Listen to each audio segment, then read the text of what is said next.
So it's my friend's birthday coming up, and a couple weeks ago he sent me this post by Keen Ramps of them building an obstacle real quick. So I took some inspiration from that, changed it up, wanted to make kind of a slappy box, slappy on one side, box on another. Took some inspiration from the standard parking curb, which most people slappy, and used a little bit of the triangle solver, you know, online. Everybody has to have the triangle solver, and decided to make a box for him for his birthday. So the materials I used are down in the bottom left. Spent around $80 on this total, and one evening and one morning to pretty much finish all the work. To start the box, I wanted to cut out the end plates. Just that way, any of the measurements that I came up with through the triangle solver, anything like that, could be verified pretty easily with a tape measure, because, you know, not everything you cut is going to be perfect. So I start with the end plates, and then I move on to framing. This is probably going to be the most important part of the project right here. You want to make sure that you have a pretty sturdy frame. So I'm starting with two 5-foot pieces and then cutting out some vertical pieces with the excess wood, and I'll be doing cross members a little bit later on. Just for my sanity, I'm labeling them all so I don't lose anything. There's one of these side pieces right there. So I'm placing the side pieces, making sure that I can get equal lengths, pretty good square. And I'm going to be using some wood screws to put it together. For anybody that hasn't really worked on anything with wood before, this is something called drilling a pilot hole. I'm just doing that with some of these to make sure it's pretty well lined up, and then also you don't want to split the wood when you force the screw into there. So as you can see, you got one frame, the bottom frame, and then you're going to make the exact same cuts to make the top frame. Something important to include in your design are these top cross members.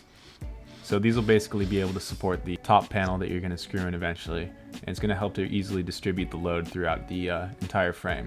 So instead of it breaking through the panel on the top, if you grind or land on it, it's going to help it go down into the side of the box and let the frame or the structure take a lot of the load off.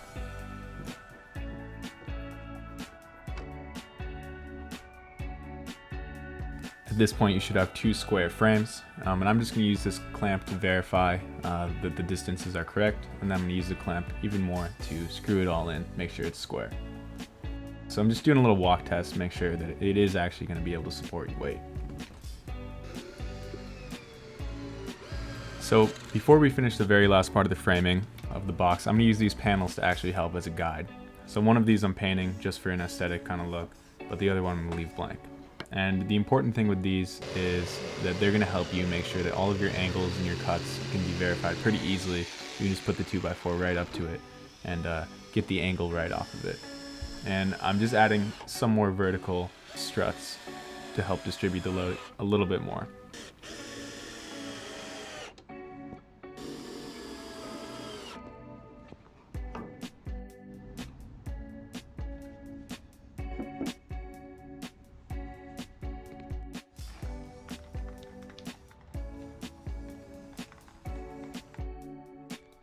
So right now, I'm pretty much using the excess wood to make some more supports on the base of the slappy.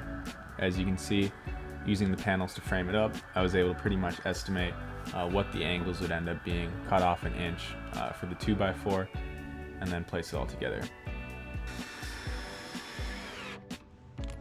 So now with two more 2x4s cut to the same length as the top, you can kind of see how the slappy is going to be supported right at the bottom, not only by the panels, but then also that supporting brace in the back that you can connect to the very back of the frame. And then just like in the Keen video, I'm pretty much just screwing them right into the side of the panels.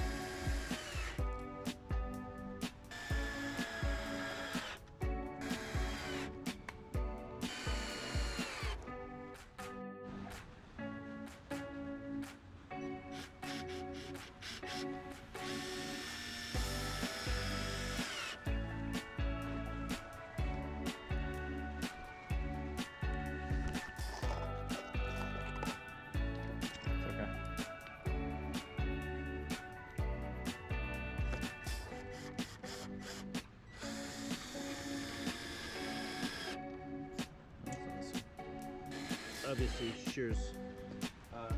So now you should be at this point. Pretty much we're all framed up and we're starting to add the panels. And I noticed that the height of this panel is pretty much perfect to what I want. So I'm using it as reference and just ripping the board, the flat plank, to that exact same length. And then I'm just going to screw it in right to these supports that I put in earlier. So this board right here was actually intended for the top, like I kind of fit it in earlier, but it didn't end up being the right length, so I had to recut it. But I was able to use it to kind of add a little bit of a design element to it.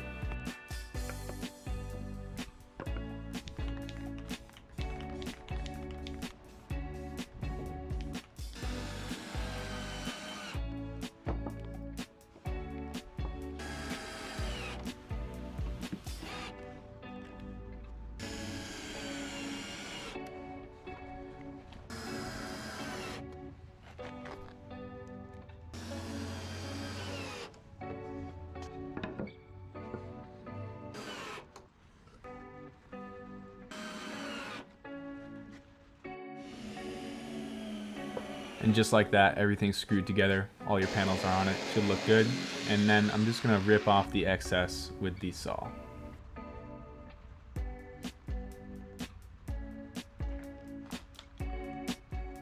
So I got these two 6-foot pieces of carbon steel angle iron just from the hardware store down the street. And I'm basically gonna measure them at this point, make sure they fit up, and then use my marker to mark where I'm gonna cut it. In my opinion, it's definitely important to use steel because a lot of the time aluminum is a lot softer. It's going to be a lot harder to grind. So something you guys may have noticed earlier is that you got to make a cutout for this angle iron. Sometimes you could use a round piece of tubing, but I just wanted to stick with angle iron. So I'm just going to rip the board at an angle to make sure there's a little recess for it and it fits right in there.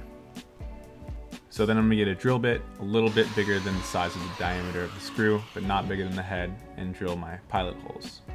And then just boring it out with a drill bit that's basically the size or a little bit larger than the head size.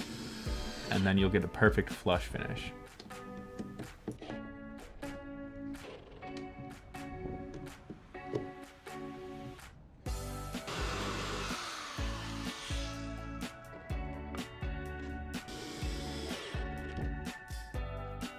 Then I'm going to go ahead and do the same process with the other side, drilling the pilot holes and then countersinking it so that the heads sit just below the coping.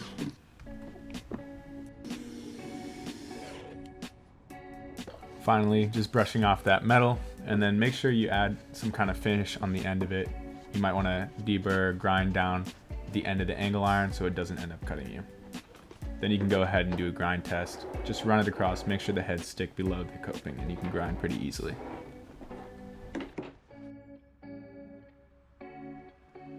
I wasn't able to skate it because it was all wet, but I was pretty happy with the finish.